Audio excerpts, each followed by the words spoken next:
উত্তরা পূর্ব থানা আপনারা জানেন যে মেন রাস্তার অনেক দূরে, আর আমরা যে ইষ্টিকুটুম যে একটা কমিউনিটি সেন্টার আছে সেটা অনেক ভিতরে, মেইন রোড থেকে আরও পাশে এসে অনেকখানি ভিতরে আমরা সেইখানে ছিলাম।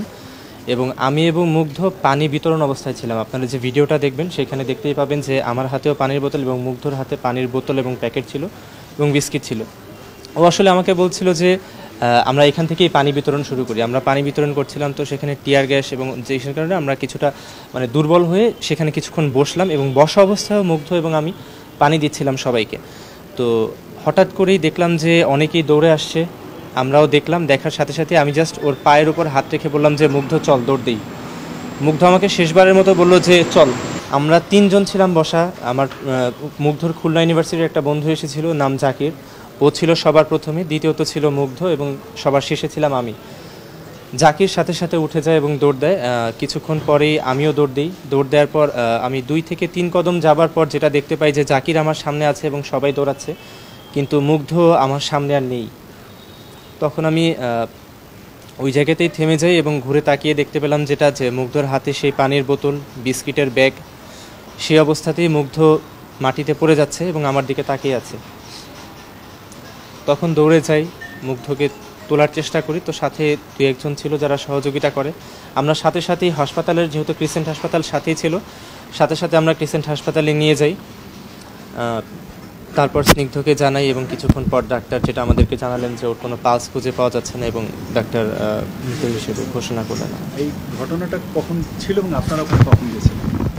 আমরা গিয়েছিলাম 3:30 থেকে 4:45টার সময়। আমরা সেখানে উপস্থিত হই। যাওয়ার পরেই প্রথমত যেটা দেখতে পাই যে অনেকেই আহত অবস্থায় এবং ক্ষতবিক্ষত অবস্থায় ফিরে আসছেন। প্রথমত আমরা রিক্সা থেকে নামার পর, ভাড়া দেওয়ার পর প্রথম কাজ যেটা ছিল, আমি আর মুগ্ধ মিলে যত যাকেই সামনে পেয়েছি আমরা ক্রিসেন্ট হাসপাতালে নেওয়ার চেষ্টা করছিলাম। হাসপাতালে আমি আর মুগ্ধ মিলে কোলে করে, কাউকে কাঁধে নিয়ে, কাউকে রিক্সায় তুলে আমরা নিয়ে যাচ্ছিলাম। এমনও একবার হয়েছে যে রিক্সায় আমি উঠে গেছি, একজনকে নিয়ে কোলে করে, মুগ্ধ উঠতে পারেনি। আমি হাইকেয়ার হাসপাতালে চলে গিয়েছিলাম সামনে। তখনও আমাকে কল দিয়ে বলতেছে যে দূরে কিন্তু যাইস না, কাছাকাছিই থাক। তো এভাবেই একসাথে আমরা সহযোগিতা করার চেষ্টা করছিলাম। আমরা 3:30 থেকে 4:45টায় গিয়েছি। আর সর্বশেষ আমি একটা মুগ্ধর ছবি তুলে দিয়েছিলাম, সেটা ছিল 5:46 আর তার 3 থেকে 4 মিনিট পরেই এই দৌড়ের ঘটনাটা হয় এবং সাথে সাথে মুগ্ধর মাথায় গুলিটা লাগে। তো ওরা 2 জন জমজ, অলমোস্ট একই রকম দেখতে, ওদের ছোট্ট একটা ডিফারেন্স ছিল। তো আমার ছোট ভাইয়ের ব্যাপারটা হচ্ছে ও টোটালি অরাজনৈতিক ছিল এবং আপনাদের কাছে, সবার কাছে আমার একটা রিকোয়েস্ট থাকবে। রিসেন্টলি আমি অনেক জায়গায় দেখতে পাচ্ছি যে অনেকে ওর একটা স্ট্যাটাস নিয়ে ওটাকে ভিন্ন খাতে প্রবাহিত করার চেষ্টা করতেছে।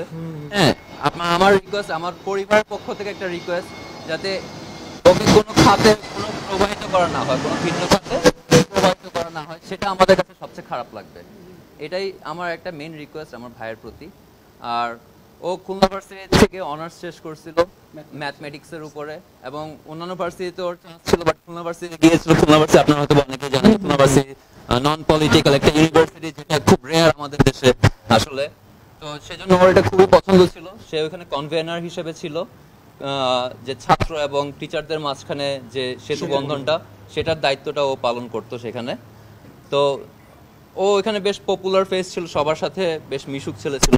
সেখান থেকে পাস করার পরে, গত বছর গ্র্যাজুয়েশন শেষ করার পরে ও এখানে বিউপিতে অ্যাডমিশন এক্সাম দেয় এবং MBA প্রফেশনালসের জন্য পড়াশোনা করছিল আর কি।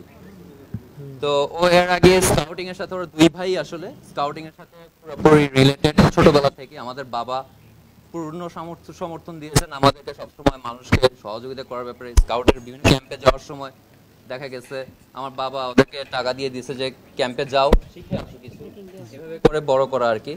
তো স্নিগ্ধ মুগ্ধ 2 জনই ওরা স্কাউট থেকে ন্যাশনাল সার্ভিস অ্যাওয়ার্ড প্রাপ্ত।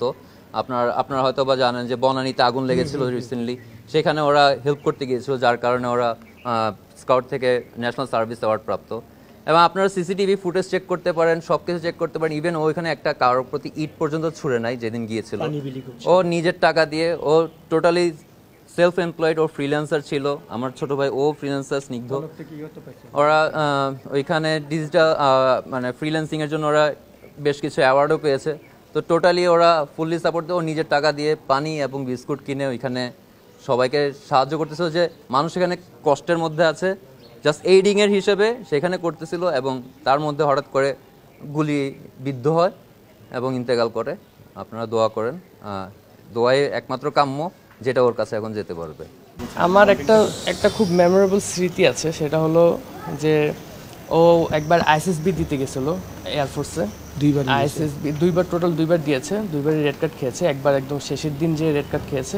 ওর খুব ইচ্ছা ছিল বিমান বাহিনীতে জিডি পাইলট হিসেবে কাজ করবে। তো ওর কাছে কোনো ফোন টোন ছিল না যখন আইএসএসবি থেকে বের হয়েছে। আমি এমইএসে যাচ্ছি বাস দিয়ে, ওকে রিসিভ করতে যাচ্ছিলাম, কিন্তু পুরোপুরি যেতে পারিনি। এমইএসে দেখি রাস্তার পাশে একলা বসে আছে, বসে বসে কাঁদতেছে। তো এই স্মৃতিটা আমার কাছে সবসময় মনে থাকে, যে ওর এই একটা আক্ষেপ সবসময় থেকে যাবে, যে ও অনেক চেয়েছিল যে জিডি পাইলট হবে এয়ারফোর্সে, কিন্তু যে কোনো কারণেই হয়তো বা হতে পারে নাই। আর এই স্মৃতিতে আমার সবসময় থেকে যাবে।